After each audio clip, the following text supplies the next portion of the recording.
क्या 17 करोड़ मुसलमानों में गरीब नहीं है, नौजवान नहीं है, किसान नहीं है, ख़वातीन नहीं है?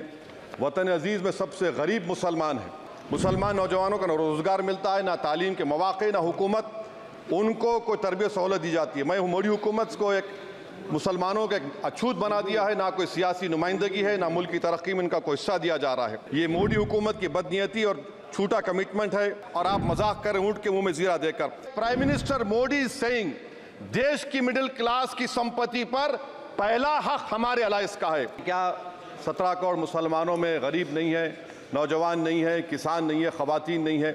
वतन अजीज़ में सबसे गरीब मुसलमान है।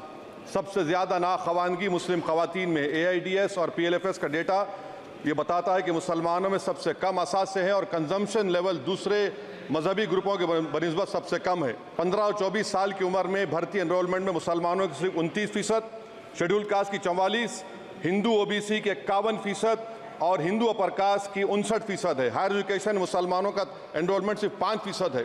PLFS का 2018-19 का डेटा विज एम्प्लॉयज बताता है कि मुसलमान 22% थे, 2022-23 में 15% हो चुका है। सेल्फ एम्प्लॉयमेंट में मुसलमान, हिंदू, सिख से ज़्यादा 58.4% है। रेगुलर वेज एम्प्लॉयमेंट में सबसे कम मुसलमान है 15% और कैजुअल लेबर में सबसे ज़्यादा मुसलमान 26% है। तो मुसलमानों का शेयर रेगुलर एम्प्लॉयमेंट में लॉस हो रहा है एम्प्लॉयमेंट का। मुसलमान नौजवानों को ना रोज़गार मिलता है, ना तालीम के मौक़े, ना हुकूमत उनको कोई तरबियत सहूलत दी जाती है। मैं मोदी हुकूमत को एक मुसलमानों का एक अछूत बना दिया है, ना कोई सियासी नुमाइंदगी है, ना मुल्क की तरक्की में इनका कोई हिस्सा दिया जा रहा है। मैडम माइनॉरिटी वेलफेयर मिनिस्ट्री में 2023-24 में 38% की बजट में कमी कर दी गई, 5,000 से 3,000 करोड़ कर दिया गया। इस साल के बजट में सिर्फ चंद 100 करोड़ का इजाफा किया गया, मगर 23-24 के बजट के लेवल पर पैसे मुख्तसर नहीं किए गए। ये मोदी हुकूमत की बदनीयती और झूठा कमिटमेंट है, झूठा कमिटमेंट अक़लियतों के ताल्लुक से। तालीम के उस अक़लियती स्कॉलरशिप मैडम अक़लियतों के गरीब तलबा और तालिबात को दी जाती रकम में कमी कर दी गई। 2019 में मोदी ने कहा था कि 1 करोड़ स्कॉलरशिप दिए जाएंगे, अब सिर्फ 58 लाख दिए जा रहे हैं। 47% अक़लियती एप्लीकेंट्स को हर साल स्कॉलरशिप से महरूम कर दिया जा रहा है। 10 साल से मैं कह रहा हूँ कि डिमांड ड्रिवन करो। डिमांड ड्रिवन के लिए सिर्फ 3,000 करोड़ की ज़रूरत है, मगर ये हुकूमत सच्चाई को और ईमानदारी से काम नहीं कर रही है। 2007 और 8 से माइनॉरिटी स्कॉलरशिप का नंबर इजाफा नहीं हुआ है।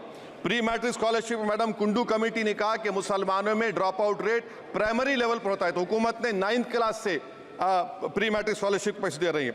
NDMC की इक्विटी मैडम 800 करोड़ एक मजाक है। PMGAV के में 910 करोड़ दिए गए। सारी दुनिया जानती है कि जहां मुसलमान बसता है गांव में, शहर में, वो अंडर डेवलप एरिया है और आप मजाक करें ऊँट के मुंह में जीरा देकर। हज में 97 करोड़। हज कमेटी एक रुश्वत का मरकज बन चुका है।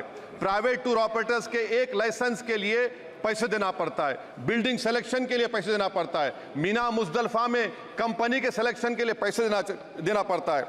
मैं हुकूमत से मुतालबा करता हूं कि ख़त्म किया जाए और CBI से इंक्वायरी करवाई जाए। मोदी हुकूमत को अक़लियतों, बिल्कुल मुसलमानों से नफरत को ख़त्म करना पड़ेगा। मुसलमानों को उनका दस्तूरी हक मिलना चाहिए। आप कैसे विकसित भारत बनाएंगे अगर 17 करोड़ मुसलमान नफरत करेंगे? मैडम पूरी स्पीच में फाइनेंस मिनिस्टर के बच्चों का जिक्र नहीं है। आज हमारे देश में 66 लाख बच्चे रोज भूखे सोते हैं। 46 मिलियन बच्चे स्टंटेड हैं मेल न्यूट्रिशन की वजह से। 25 मिलियन बच्चे वेस्टेड हैं। मासूम बच्चों की यह बदकिस्मती और बदबख्ती है कि एक शख्स चाय बेचकर वजीर आजम बन गया।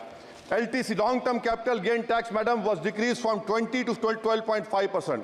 However, the indexation benefit has been removed and won't apply to any property purchased after 2001. This will be detrimental to the growth of real estate, limit household capital formation and impact employment generation in construction sector. This change in LTCG is a quasi-wealth tax on household, particularly the middle class. Internship programme madam 5 साल में आप 1 करोड़ लोगों को intern कराएंगे, यानी एक company को 4,000 लोगों को ट्रेन करना पड़ेगा। मुझे बताइए क्या ये बड़ी कंपनी का माने क्या है? It is unachievable. Will it be based on market cap, revenue, employ size? Maybe prime minister Modi is saying to Agniveer to do internship after 4 years of service in armed forces. Madam, 21 billion people have given up all hope and stopped looking for jobs. This brings down to 9% eligible population that is either employed or they are looking for jobs. Maybe finance minister can introduce a Berozgar tax and tax unemployed as well. No significant increase for social welfare, healthcare.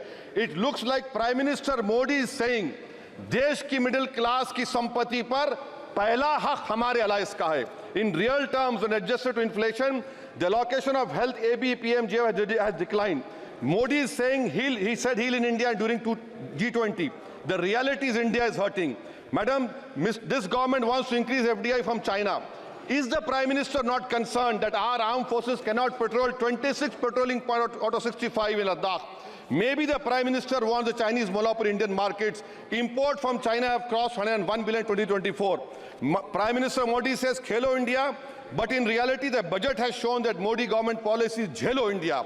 गरीब, middle class, farming, city dwellers, men and women, सब मोदी को झेल रहे हैं.